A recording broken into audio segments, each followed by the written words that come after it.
Good morning, Year 11. Welcome back from half term. Thank you to those of you who've already emailed me your half term work. Some of you have clearly been working extremely hard. I hope you all managed to get some rest too, because we've got another long term ahead of us and lots to do. So let's begin. It is Monday the 22nd of February and your title is Paper 2, Introduction to Question 4. Please could you write this down in your homework book? Thank you.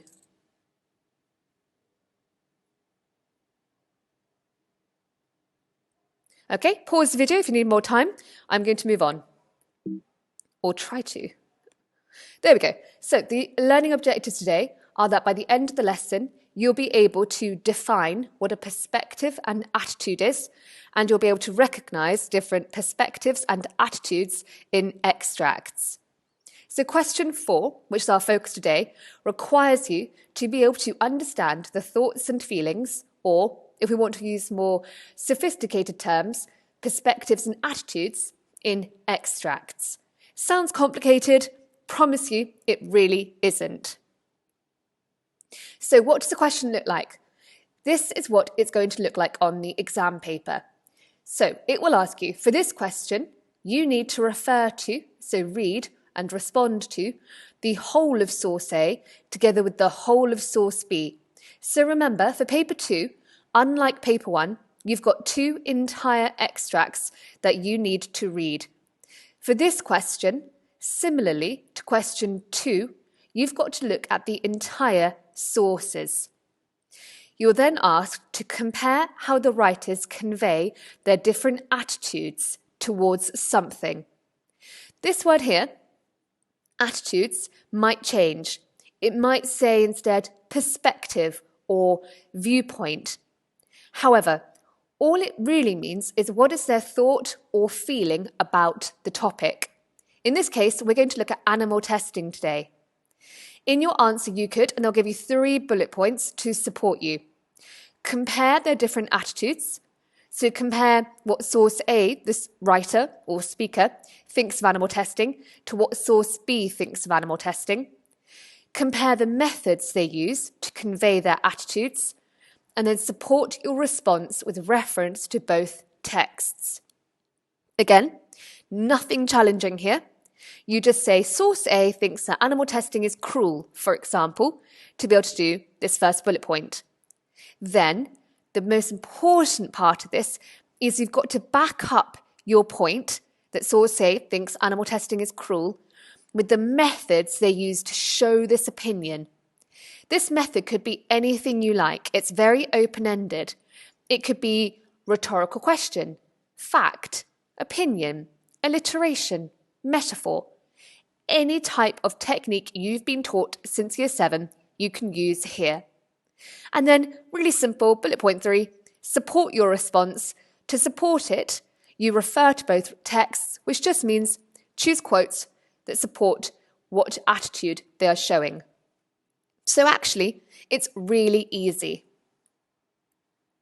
Now, these are a few things you also need to be aware of. Please remember it does refer to both sources. It will always give you a focus to construct or create your answer around. And it's 16 marks. This question's got the second highest value on the whole paper. The first highest value is for question 5. So you must spend time answering it well. You should spend about 20 minutes on this question. Now, as I said in the previous slide, I like a bit of repetition. You compare the 2 sources. That's the main thing you're being asked to do here. But just like in question 2, you're also now analysing the methods the writers use. So you compare the 2 sources like you do in question 2, but then you use the skills from question 3, where you looked at language analysis, to talk about the methods that they've used. Again, I promise you, this is not complicated, and when we start practicing, it'll become much easier. So here is the lowdown of how you'll be marked. You get 16 marks for AO3. AO3 stands for Assessment Objective 3, which is this here, to compare writers' ideas and perspectives, as well as how these are conveyed across 2 or more texts. A student who'll get into the highest mark scheme band will compare the ideas in a perceptive way, so thinking beneath the surface, don't just say the obvious. They'll analyse the writer's methods, so analyse how they use alliteration or the effect of the simile. They'll choose a range of judicious supporting detail, so select your quotations carefully. This means choose quotes that fully support the point you have made. So for example, animal testing is cruel. Fine, if Saussure says that, find a detail from the text that proves that. Then you need to show a detailed understanding of the different ideas and perspectives in both texts. Very often, in fact all of the time, each source will have a different opinion of something. So in this case, we're doing animal testing. I can't quite remember, so let's just say source A is against animal testing and source B is for animal testing. You need to be able to show a detailed understanding of the different ideas and perspectives in the texts. So they're different thoughts or feelings. Now, this is some vocabulary. Are you familiar? Remember this little pen and pause icon? Well, you need to write this down, please. You need to write down what an attitude is, the definition and an example, what a perspective is, the example, which is slightly longer than the attitude one. Please write it down entirely. I'm going to quickly read it through to you first. So, an attitude. The definition of an attitude is a way of feeling or acting toward a person, thing, or situation. You can have a positive or negative attitude. For example, loving football, disliking a certain actor, or negativity toward life in general are each an example of an attitude. Whereas a perspective is a particular attitude towards or way of regarding something, which means looking at something. It can be influenced by your context. So it means a positive or negative feeling that you have, but it's influenced by your context. And hopefully my example will make that really clear. For example, a farmer's perspective of foxes might be negative. He might hate them. The context of why a farmer would hate foxes is because they destroy his chickens. However, a child's perspective of foxes might be positive. They might be fascinated by them because they see them as beautiful, mysterious, wild creatures that are in their children's books. So they've got different perspectives. This child's context of foxes comes from books and fairy tales. The farmer's context of why he hates them is because they destroy his livelihood, his chickens. Please pause the video now and write this down.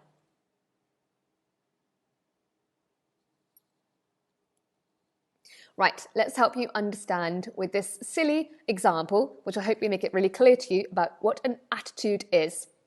So your question is, what is this dog's attitude toward life with his owners? It's called the Dog Diary. I'm going to read it to you, and I want you to think, what is his attitude? An attitude just means a feeling. What are his feelings towards living with his owners? 8 a.m, dog food, my favourite thing. 9:30 a.m, a car ride, my favourite thing. 9:40 a.m, a walk in the park, my favourite thing. 10:30 a.m, got rubbed and petted, my favourite thing. 12 p.m, lunch, my favourite thing. 1 p.m, played in the yard, my favourite thing. 3 p.m, wagged my tail, my favourite thing. 5 p.m, milk bones, my favourite thing. 7 p.m, got to play ball, my favourite thing. 8 p.m, watch TV with my people, my favourite thing. 11 p.m, sleeping on the bed, my favourite thing. Take a second to have a quick think about what his attitude, which just means feeling, what are his thoughts or feelings, his attitude about life with his owners. Hopefully it's quite obvious. So here's my example. The dog is clearly delighted to live with his owners and feels very grateful. He feels lucky to be so well looked after and finds everything they offer him to be exciting and joyful. Notice my repetition of the word he feels. So he feels lucky, he feels very grateful. An attitude is kind of your feeling, and it's clearly a very positive attitude So I've got my positive adjectives in here. The idea that he feels very grateful, he's excited and joyful can be supported by the quotations in here, my favourite thing, and also the use of exclamation marks to show his excitement. Contrastingly, let's now look at the diary of a cat. Cat diary. What is this cat's attitude to life with his owners? Day 983 of my imprisonment. My captors continue to taunt me by dining on fresh meat, while the other prisoners and I are fed some sort of disgusting dry nuggets. Although I make my disgust for the rations perfectly clear, I nevertheless must eat something in order to keep up my strength. The only thing that keeps me going is my dream of escape. In an attempt to horrify them, I once again throw up on the carpet. Today, I decapitated, which means to remove their head from something. I decapitated a mouse and dropped its headless body at their feet. I'd hoped this would strike fear into their hearts. However, they merely made patronising comments about what a good little hunter I am. There was some sort of gathering of their accomplices, a person who helps another commit a crime, tonight. They shut me away. I overheard that my confinement, being shut away, was due to the power of cat allergies. I must learn what this means and how to use it to my advantage. Today, I was almost successful in an attempt to kill off one of my tormentors by weaving around his feet as he was walking. I must try this again tomorrow, but at the top of the stairs. I am convinced that the other prisoners here are snitches. The dog gets special privileges. He is regularly released and seems to be more than willing to return. He is obviously simple. The bird has got to be telling on me. I watch him communicate with the guards regularly. I am certain that he reports my every move. My captors have arranged protection for him in an elevated cell, so he is safe for now. Have a little think. What is this cat's attitude to life with his owners? Is it a positive or a negative attitude? Hopefully you recognise it's quite a negative attitude. The cat clearly loathes, which means strong hatred, loathes being forced to live with his owners and feels affronted, offended at their treatment of him. He wishes to escape their clutches and thinks they're deliberately holding him hostage. So, ladies and gents, this is just a quick, hopefully a little bit humorous, comical way of showing you about attitudes. Remember, I know I keep saying it to you, but attitude can sound a little bit intimidating. Think of it as a thought or a feeling. Now, here's our question for today's lesson. We've looked at attitudes, and you can also use that word to consider what a perspective is. It's a thought or a feeling. Now we're going to actually apply this to some proper exam-length sources. So for this question, you need to refer to the whole of source A together with source B and compare how the writers convey, which means show, their different attitudes, thoughts or feelings to animal testing. How they show their different attitudes relates to this, the methods they use, which can be anything at all. Anything you've learned since year 7, exclamation marks, short sentences, alliteration, fact, simile, rhetorical question, repetition. If you can see it and you think they've used it cleverly to demonstrate their thought or feeling, you're going to need to write about it. So you've got 2 very different articles on attitudes, thoughts or feelings towards testing on animals. You need to read them one at a time on your own. Then, on the next slide, I've written down some attitudes that I have identified from the articles. You just need to find evidence, quotes, to support these attitudes. Now, I know some of you may not have English as a first language, so animal testing, there's a definition for you here. Animal testing is when live animals are scientifically experimented or tested upon. Some makeup or cosmetic companies test their products on animals to see if they will have a reaction before testing them on humans. Other tests are carried out to help scientists find cures for diseases like cancer. So, this is your task.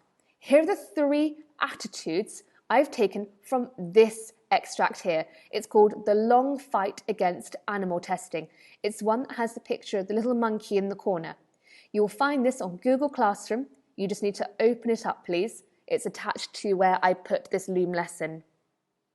Please read this article, write these statements in your book, and find a quotation to match each attitude.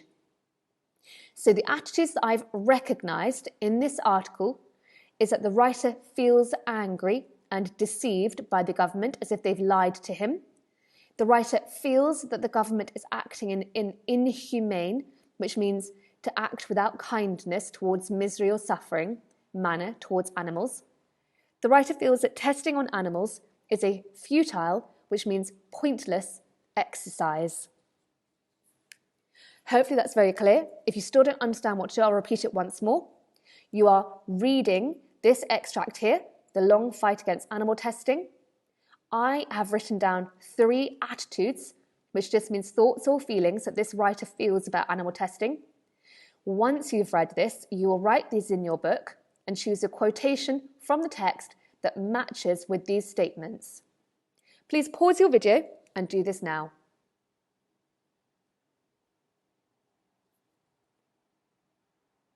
Right, hopefully you managed to do that successfully. These are some quotes you could have chosen. These are not necessarily the correct answer. There are other quotes you might want to use instead, but this is an example of what you could have chosen. The writer feels angry and deceived by the government. You could have chosen, it comes as a major surprise that in 2008, the number of medical experiments involving animals has been shown the largest rise. For this one, the writer feels the government is acting in an inhumane manner. The abuse of animals in medical experiments is a blot on humanity, which means it's an absolute disgrace. The writer feels that testing on animals is a futile exercise. What applies to mice, dogs, monkeys, or rabbits may not necessarily apply to humans. Our physiology, so our genetic makeup, is different to invalidate most cures devised by animal experimentation. So what he's saying here is that our genetic makeup, the way we've been created with our lungs and bones and our body, it means that if we're testing on animals, it cancels out how the cure might work on humans because our body is so different to theirs. Okay. Have a check of your answers. Double check that any quotes you've chosen actually support the attitudes I've written down. If you found that challenging and you weren't, or you managed to avoided 1 or 2 of them, so you found it too difficult, write these answers down. Right, I'm going to move on. If you needed to write any of these answers down, pause the video. I'm going on to the next slide. Here we go. Same task again. So this is for, should we experiment on animals? Yes, this article here, which has the mouse at the bottom of the screen. So again, you have 3 attitudes that I have identified from this extract. You need to read the extract, write down these attitudes, and match them to quotations from the text. Please pause your video and do this now.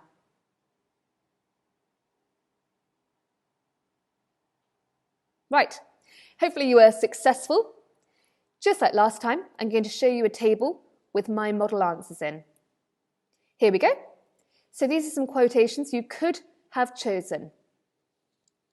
The writer feels animal testing is a necessary evil. Necessary evil means an action that someone believes must be done. The quote I chose is, it gives no one any pleasure, yet it is still the best way of finding out what causes disease. The writer feels frustrated by verbally aggressive animal rights activists. They don't have the right to force that opinion on the majority. And the writer feels that testing on animals is a small price to pay to save lives that could be ruined by preventable diseases. Alzheimer's, multiple sclerosis and schizophrenia, that lives. If we're to have any hope of treating such conditions, that must include animals. So, double check that your quotations really match very clearly the attitudes I've written down for you from the extract. If, for any reason, like last time, you weren't able to find a quotation to match these attitudes and you've left it blank, please write down my quote.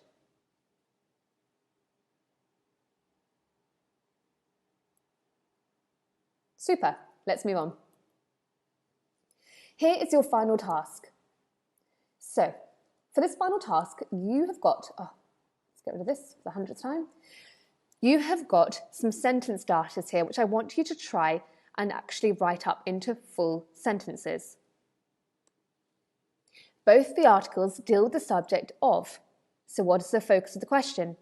In Article A, should we experiment on animals? Yes, the writer's perspective is. So remember, perspective is different to attitude. What is their context from where they're writing from? Are they a scientist, for example? The way they talk about schizophrenia and Alzheimer's and their perspective does tend to suggest they are a scientist, which would explain why they've got more of a pragmatic, realistic view on why we should test on animals. The purpose of the article is to do what? However, in Article B, the long fight against animal testing, the writer's perspective is. What is the writer's perspective? Do we have any idea what the writer's perspective could be? If it doesn't obviously say what their context is, for example, they work for the Body Shop or the RSPCA and love animals, try to use your inference to understand why they might have this perspective. If that's too challenging, you can leave out the writer's perspective and instead just say, in Article B, the purpose of the article is to. Now, please try and continue. In article, let's go back to Article A, the writer's attitude is. So you have my help from the last few slides where I've told you some attitudes. You can write those attitudes down or create your own. Evidence to support this is you've either chosen your own quotations for the attitudes from the previous slide or you have mine. Then you'd say contrastingly in Article B, the writer believes. This is shown when they say, tell me the quotation. Finally, give me your opinion. I believe Article A or B is more effective because of the writer's use of.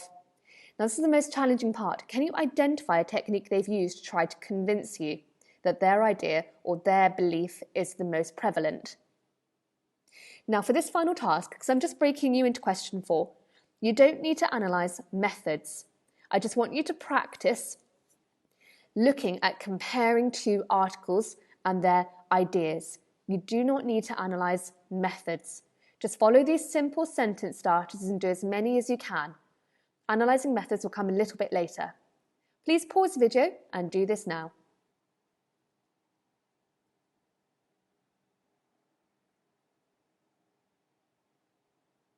And ladies and gents, your lesson today is completed. You should now be able to define what a perspective is and what an attitude is, and be able to recognise different perspectives and attitudes in extracts. Well done, everybody. Thank you for working so hard. If you have any holiday homework, please send it in to me. I absolutely love seeing it, and we're recording who's managing to send it in to us. And remember, everything you're doing is helping you climb your own personal mountain to the best universities and professions available to you.